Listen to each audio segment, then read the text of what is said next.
Hello and welcome back to The Walking Dead Retrospective, where today the Whisperer War is well and truly here, so from this point on, it is pedal to the metal spooky times. As we covered last time, the dominoes that eventually cascade into the war are very different between the comic and the TV show, so that will very much continue here as well.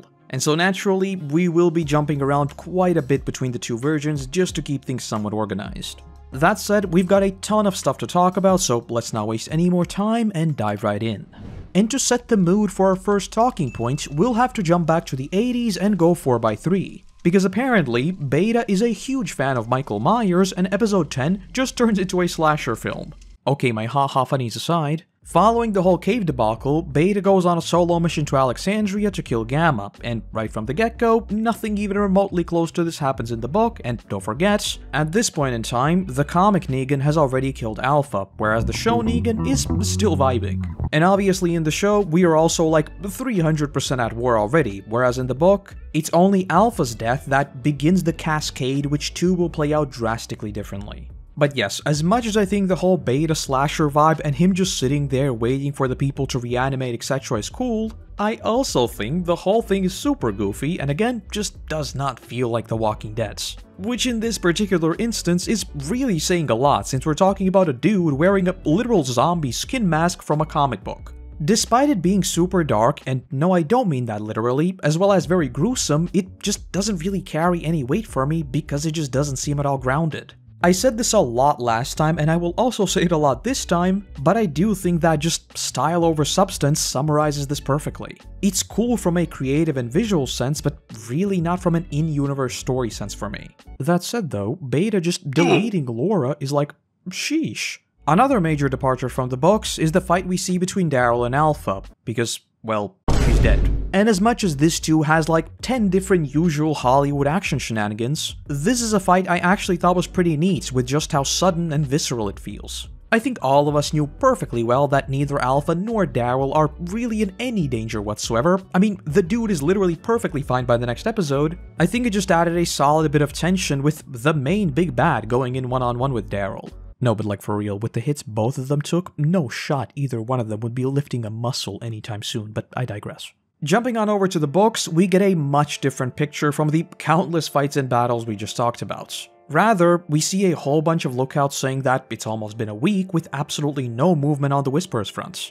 I think this does ultimately come down to personal preference, but as I've said quite a bit, with the comic, those lines in the sand just feel a lot more clear-cut. There is deliberate planning with these lookouts, there are just a lot more conversations about whether or not we're actually starting something, etc, etc. In the show, on the other hand, because we have like 3 different groups of characters all running around the woods, the conflict just sort of happens. Again, we sort of ultimately return to the time skip after season 9. If in the books, Dwight is talking about how it's been a week since they stepped into their lands, then in the show, technically there were months with no Whisperer movement at all.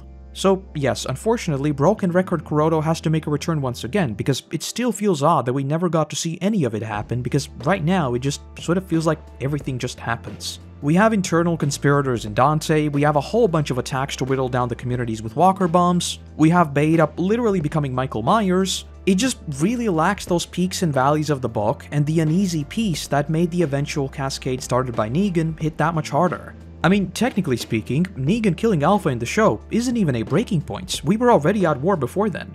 And speaking of Negan, in the comic he then pops over the hill with a very sus looking bag that just so happens to drip some dark liquid and says that he has something for Rick. Dwight is naturally a little bit stunned, but since their prisoner that they literally risked starting a war over just so happened to come back, they take him to Rick to understand just what is even going on. And here, I want to briefly talk about an interesting dichotomy between the two versions when it comes to Beta and really the Whisperers as a whole.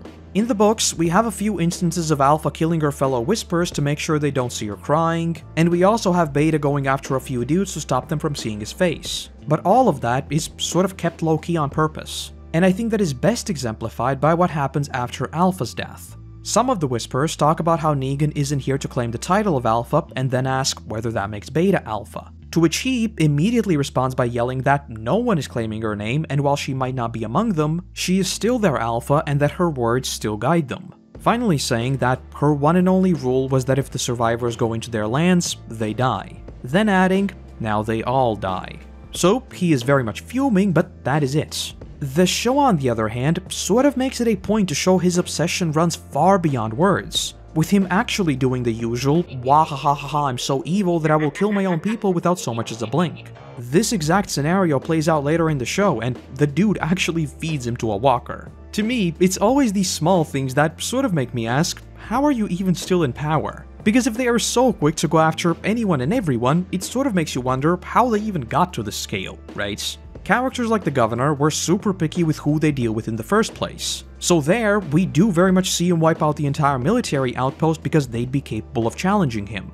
Whereas with Beta, the bad guy angle in situations like this just feels a little too played up in a place where I really don't think it needed to be. I know it's a tiny thing to latch onto, but I think it's small things like these that sort of shape my perspective on the overall tone of, I want to say seasons 7 through 11, and particularly 9 through 11. When we got to these big bads of the comic, it just feels like the show thought they had so many expendable characters that they could do your typical, oh, I am so evil I don't even care about my own people, and so we do get these completely nonsensical scenes like Negan burning their doctor, and now Beta just killing this dude for literally no reason. It's another reason why I keep saying that the latter seasons feel soft. Not because there isn't blood, guts, or gore, I mean, I'm literally talking about him killing a dude for no reason, but because the grit and the grounded feeling that made those visceral scenes carry meaning are gone. Is the usual thing of building a evil character or a comically evil character. Those two things are very different and need to be handled differently. For me personally, Beta in this case is not only comically evil, but he is also over-the-top comically evil, which for me just does not fit in The Walking Dead. But okay, I think I've already promised like 10 times not to spend 20 minutes talking about the tone, so that is where I'll leave that for now. Just a small detail that stuck out to me on my 139th rewatch. Do let me know whether I'm just being weird though. Returning to the story though, naturally there is a whole load of differences that stem from how Negan is treated. In the books, just like he planned, he gets an audience with Rick and Andrea and basically gives them a pitch about why they should trust him, citing him staying in the cell when the doors were left open, then single-handedly killing Alpha, and now returning to him with a trophy on a silver platter. And as much as Rick does try to argue against him, saying that by crossing the border at all he put them at risk, Negan says that, no, if you never sent anyone after me, I'd just be a nobody with no links to anywhere. You are what put you in danger. Finally saying, look at what I've done in a week. You think I couldn't have become their leader? I passed up a ready-made army. I am offering you everything I've learned. We'll be talking plenty more about this in a minute, but the comic Negan very much gets his way. He knows what buttons he needs to push, and he's extremely good at reading people. That is exactly how he remained in power, and that is exactly how he figured out why Rick defeated him. And before we get to how the show tackles all of this, Rick does acknowledge his value in taking down Alpha, but also makes it very clear that he would never be living within Alexandria, and that he is never leading even a single person, telling him that he'll be assigned to a small outpost to live alone, and that Rick and the communities will provide him with resources and just let him live freely. Though just before Negan can get too excited, Rick tells him that it is not that simple, telling him that he'll have to earn every bit of it and that he'd now be fighting on the front lines. Only after that, they would be considering this, to which Negan happily accepts. As you'd suspect, a lot of the Negan story was given to Daryl, with him being the most pivotal fighter, whereas in the comic, Negan is a very important character in all of this. Though it's also here where we have to acknowledge the elephant in the room when it comes to the comic, that being the pacing and the paneling. For many of you TV-onlys, those words probably hit you out of nowhere considering we've exclusively talked about pacing as it relates to the show. But oh boy, it could not be clearer that Kirkman struggled big time to fit the Whisper War into a single volume. I suspect there were like 1.6 volumes worth of story and they tried to butcher it down, which then resulted in many pages of just basic 4x4 grids of just speech. With the obvious exception of the ending itself, this is just about the only time in the book where I would say that pacing was a noticeable problem, with the entire conflict always feeling somewhat rushed. Not even from a story perspective, but in presentation, if that makes sense. Like, take a look at this page for example. It shows us everyone getting ready, and you have to admit, without saying a single word, very efficiently conveys what most of the big players are up to and where they are in their lives. But it also feels sort of lacking in the personality departments. The pacing of the war itself feels perfectly fine and just like the rest of the book, but it just felt like we never really got any room to breathe. There was an absolute boatload of fighting in this volume, and I think Kirkman and the art team took great care in portraying the sheer scale of what we were doing. But some of the more personal moments felt like they just could have been fleshed out a little more. So yeah, a rare case of me saying perhaps adding some filler to pad out 2 full volumes might have turned out better. But then again, who knows? The non-stop go of the Whisper War is something I don't think I'm fully ready to give up, especially with how clear that breaking point was in the book as opposed to the show, after which everything just goes down. And speaking of breaking points and how the show never really had one, we see a number of scenes of Rick just talking about the upcoming conflict and trying to prepare, with him saying that this one will be very different from the fight against Negan. They have no land to capture, no territories to hold, all they need to do is break their first wave, and then go in and kill every single last one of them. So number 1, Rick is still the GOAT and is absolutely ruthless, but number 2, and this is something we've talked about as far back as early season 9, I think the comic did a much better job of conveying how this conflict, and perhaps more importantly, how we are different as opposed to when we fought the Saviors. The book makes it very clear that these are no longer scrappy battles. We have spent 2 years preparing for the next threats. We have stockpiled resources, we've built out the communities, and now the Whisperers are sort of the first ever stress test of all of that work. Whereas the show, even despite the 7-year time skip on top of the comics too, still feels basically the exact same as when we fought the Saviors. Everyone is running all over the place, there is chaos, basically no organization outside of that one major attack, and everything from a even remotely strategic perspective just feels undercooked. Like, to put it into perspective, Rambo Carol has been a thing since season 5, we know this very well. A joint military has not. So to me, it just lacks that build-up and payoff that Kirkman always excelled in. In a weird way, it almost feels like the same thing we saw in season 8. It is constant action throughout, but none of it really means anything. Everyone is running all over the place, everyone is sort of fighting, but nothing really progresses the big story. We'll get to it in a second with more explicit battle plans, so keep this in mind. We then jump on over to the Hilltop, where we see Aaron wake up from his unfortunate run-in with Frowny McTwo Knives, with Jesus also being there to check in on him. And yes, spoilers, Michonne is a very good wingman, and her nudging Aaron toward Jesus does eventually work out, with our 2 boys later ending up together. Right now, it is still a bit of a dubious phase for their relationship, but it'll become super important later on. So for you TV-onlys, just keep in mind that Jesus is, well, that he's alive first of all, but that he's also got the feels for Aaron. Though another thing Jesus notes is that he was sent here by Rick to muster up forces, something we very much see with Michonne and Maggie discussing their final preparations. Long story short, Maggie sends basically everyone they can muster up, saying that she agrees with Rick about trying to take them out with a single decisive blow. And importantly, Carl and Lydia, both of whom are now also fitted in some really cool battle gear, also say that they are going with them. Though Michonne quickly shuts it down, saying that they are needed here. Something that, luckily for the Hilltop, Carl does actually agree with and would eventually turn out to be absolutely instrumental in everything that happens here. So yes, once again, neither Lydia or anyone else for that matter is running around the woods like a headless chicken. As of right now, it is all just concrete preparations and battle plans that are being drawn up. Returning to the adaptation though, as is often the case, there are a couple of more interpersonal character relationships here that I think are absolutely excellent, so I wanted to briefly linger on both, especially considering how important they shape out to be in season 11. And the first one is of course the whole BFF vibe between Eugene and Rosita that still sticks out to me as one of the most wholesome in season 10. We of course get the whole funny goofy thing of Rosita telling him to kiss her to prove a point that he's actually developed feelings for Stephanie and all that. Which I do think is a slight wink at the comic folks, but more importantly, I think it just depicts some of the more human moments between the characters and how people like Eugene have grown and even thrived in the apocalypse. As much as I love Eugene in the books, I'd be hard-pressed to say that the TV version didn't massively elevate his character, much of which I do think just comes down to Josh McDermott. But I also think that there's the angle of him having these very personal connections to characters like Rosita, as well as a few others with whom he has a very fun dynamic. The book, on the other hand, is quite a bit more straightforward in his pursuit of finding the Commonwealth, and ever since the death of Rosita, he's just become more isolated than ever. Plenty more on this in season 11, but Eugene and Rosita are both absolute W's in the show. And another big W moment is the one we get between Carol and Daryl. Please don't hate me. I'm never gonna hate you. I'll be totally honest with you, as much as I have problems with Carol's story in Season 10, this single scene still gives me goosebumps each and every time. And as per usual, I think Melissa and Norman absolutely knock it out of the park. The sheer emotional weight of that single sentence is absolutely insane.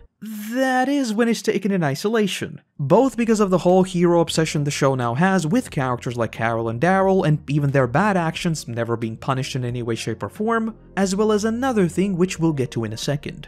So from a character point of view, perfection, chef's kiss, 10 out of 10. From a story perspective, well, get ready for my rant about the "we're the ones who live" saying. Spoilers, I guess, but I think it's like really silly. You know what Kirkman would have done with that saying? That's right, completely subverted it like 5 issues later. Sayings like this exist in stories like One Piece, Ones of Triumph. Luffy says he's gonna be the king of the pirates, he will be the king of the pirates. You say something super optimistic like you're gonna live in the world of The Walking Dead? You should be dead like 3 issues later, that is just how it works. The world of The Walking Dead is not fluffy, you don't have catchphrases like please, no. We'll get to it.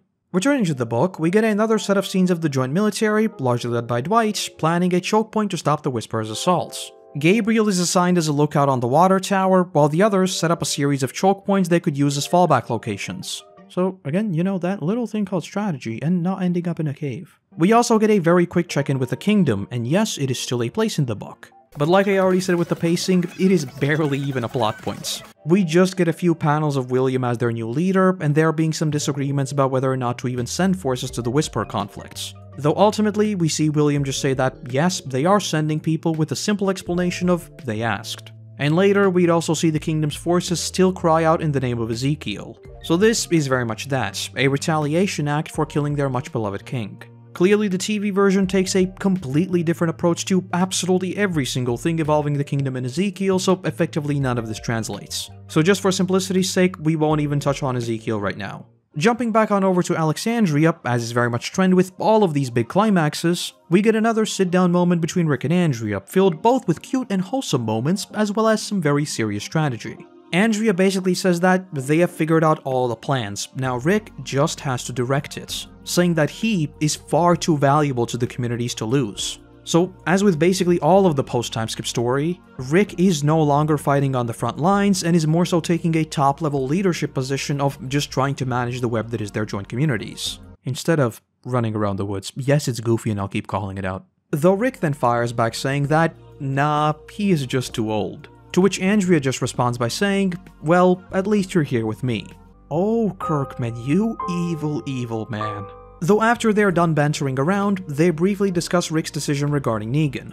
All of this ultimately boils down to Andrea just saying, no, I absolutely do not trust Negan in the slightest, but I do trust you. So as always, it is just that push-pull dynamic between them. Andrea supports him whenever he needs her, and gives him a vibe check when Rick starts slipping a little too far into his shut up way of thinking. And with all the talk out of the way, we then get a huge collage of panels showing everything falling into place. With the joint military all taking their positions, Gabriel getting into his lookout position, as well as the Whisperers beginning their own march. And like I mentioned before, I think with moments like these, despite them being quite rushed, I do think it is a perfect example of just how different the show and comic is at this point. The books currently are framed as a cold and meticulously planned operation. There is really little to no chaos within the communities themselves, really. The immediate fears of this new threat have mostly subsided, and we are now doing exactly what we were preparing for. I mean, even just this one small panel, Rick just calmly addresses the community saying that they are doing everything in their power to ensure that they are safe, and that there is no cause for worry. A sense that I personally, at least, never got in the show. But anyway, the comic Gabriel is not a Giga Chad, and so he gets more than a tad spooked upon seeing the literal never-ending sea of walkers and tries to run, abandoning his lookout post without ever firing a single shot. Though his inexperience quickly backfires, and in his panicked state, he ends up falling down the ladder where he is soon met by Beta and the Whisperers. And so with that, we have our first very explicit casualty in the conflict. And here we have yet another huge divergence. Because in the show, even before we see them muster up their forces, and even before Alpha falls, we see the Whisperers march on the Hilltop, something that would only happen in the book in the late stages of the war. So effectively, the TV show largely truncates the battles leading up to the huge siege on the Hilltop. And so, let us tackle the adaptations version before we get to the book.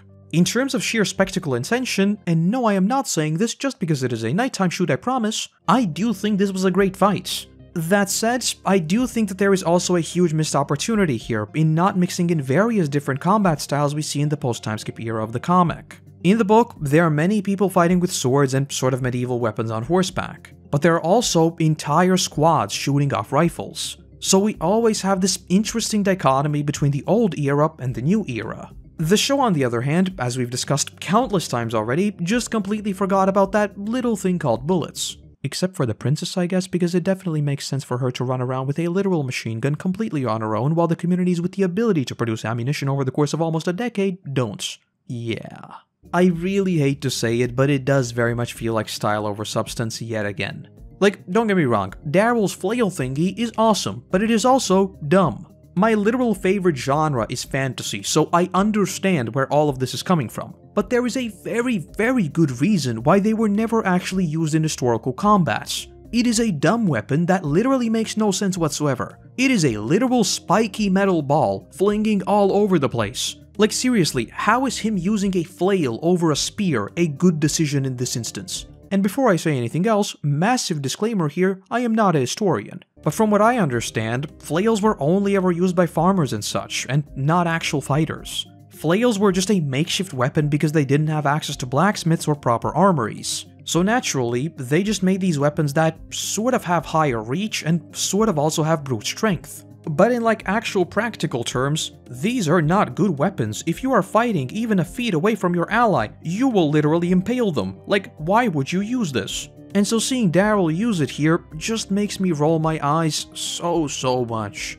And yes, before someone says it, I do realize there's also a bit of double standard here, because I do think Aaron's arm is really cool, but it is also kinda not very practical. But I mean, hey, that at least doesn't literally swing around the heads of your allies uncontrollably. Like, I don't know any other way to say this, but a survival series that has a dude unironically swing around a flail just is not The Walking Dead. We are entering Z Nation territory, and I thought Z Nation was actually funny, goofy fun times, but that's just not The Walking Dead, plain and simple. I hate to ramble on and on about the tone, but for me personally, it's exactly things like these, even going as far back as Rick becoming the Azora High with the Flaming Lucille. The Walking Dead just sort of became a caricature of what it was meant to be, and a more comic booky version of the comic book. For me, when it comes to these adaptations, and this is exactly what I'm saying with all of the live-action adaptations we're also seeing right now with things like Avatar and One Piece, the tone is by miles the most important. And no spoilers, but with Dead City now also doing the same exact thing,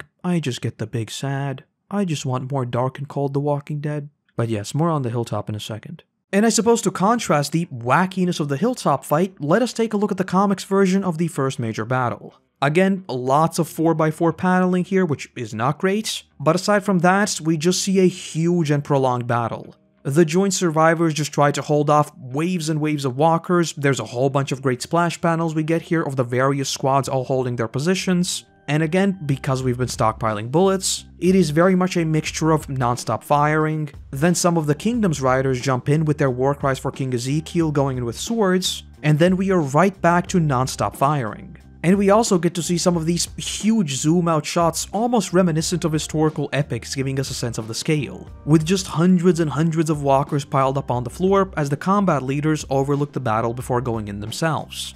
I do think this just comes down to the difference in mediums, because I don't think the show would realistically be able to capture that historical battle sense of two huge armies clashing. But I think panels like these do a great job of showing us the sort of post-time skip vibe that we follow. We use both modern and medieval weaponry and engage in these, again, sort of large-scale historical clashes of just two monumental armies. It is fundamentally different from absolutely everything we've seen before, while still conveying the sort of paradoxical sense of evolution. Theoretically, we are moving back in history, but for the survivors, that actually means rebuilding society from the ground up, while still holding on to the relics of the modern world with the rifles and everything else. Though in story, the fight is just an absolute bloodbath through and through. And despite the immense preparations, the group does eventually get swarmed.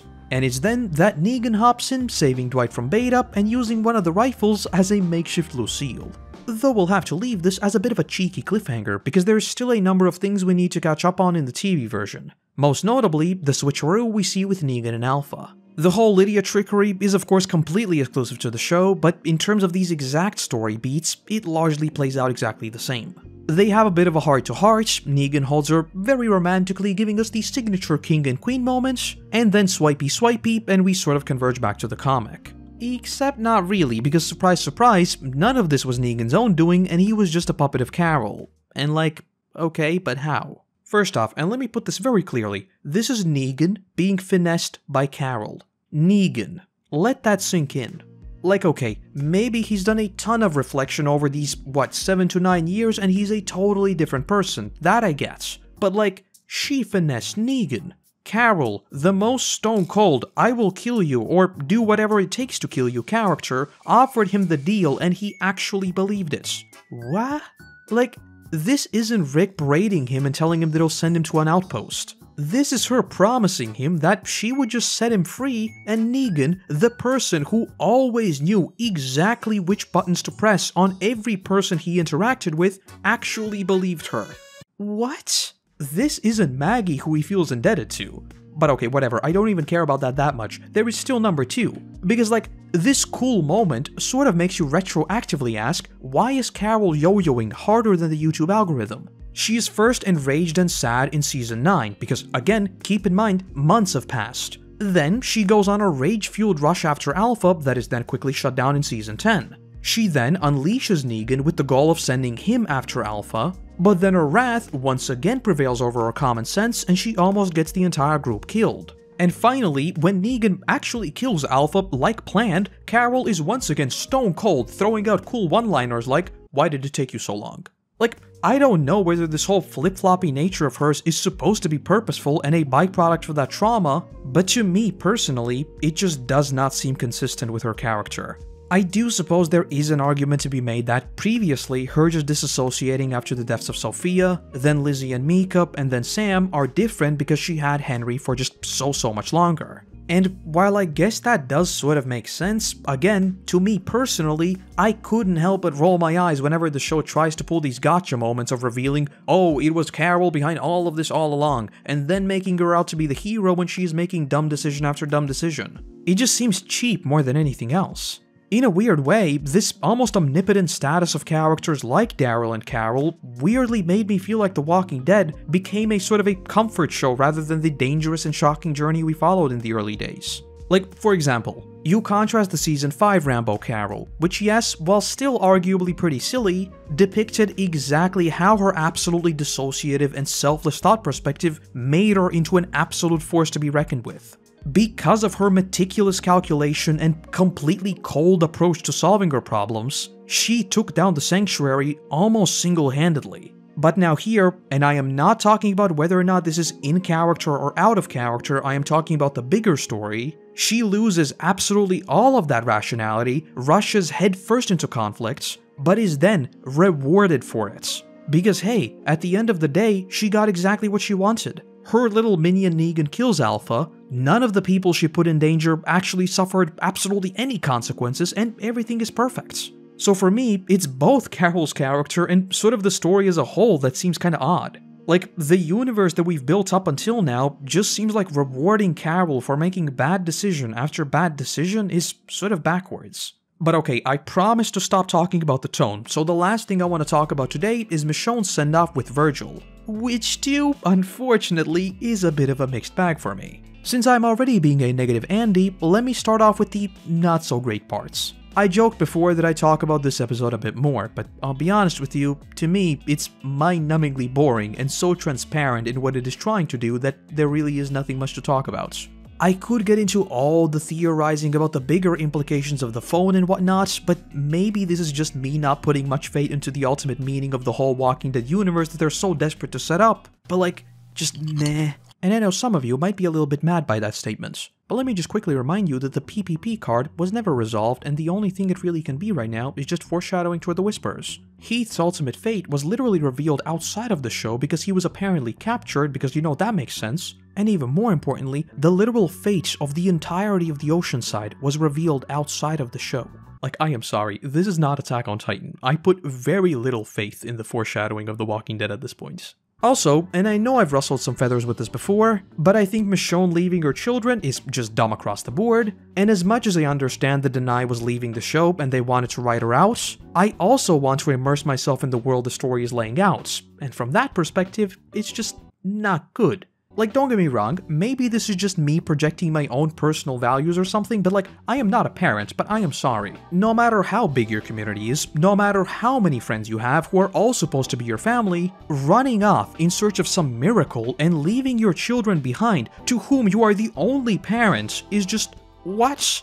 Surprise, surprise, we will also be talking about this with Season 11, because literally everyone leaves poor Judith and RJ, but like, it is the literal antithesis of the entire story. On one hand, the writers are so adamant about this whole, oh, danger is around every corner. But then they send off Michonne to look for a single dude in the literal apocalypse, someone who has seen exactly what it means to traverse the world during said apocalypse, and seen how many people they lost along the way, while they were the whole group. Literally, the one and only purpose of Alexandria was to settle down for one and final time, finally building a safe place for their families. That is why we fought all-out war, to make sure we have a safe place for Carl and the other children for the next generation. And then she leaves, and then Maggie leaves, and then Negan leaves, and then Daryl leaves, and then Carol leaves. Like, I'm sorry, I just can't help but laugh. In Season 1, Daryl was like, well, I guess Merle is gone, it's sad, I will grieve him, but I guess he's gone, and then when he pops up in Season 3, obviously it's a shock. Now in Season 11 though, a literal decade has passed since Rick has disappeared, and Daryl's like, you know what, I'm going on an adventure.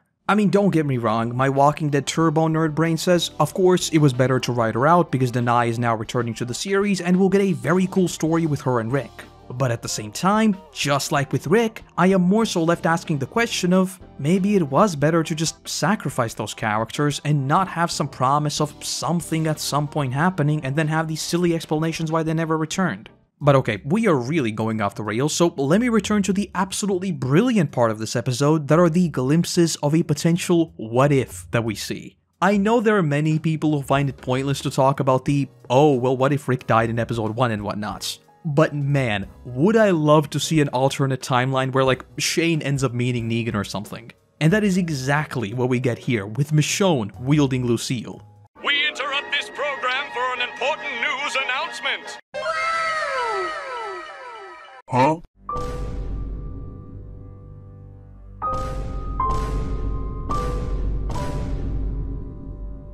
Huh?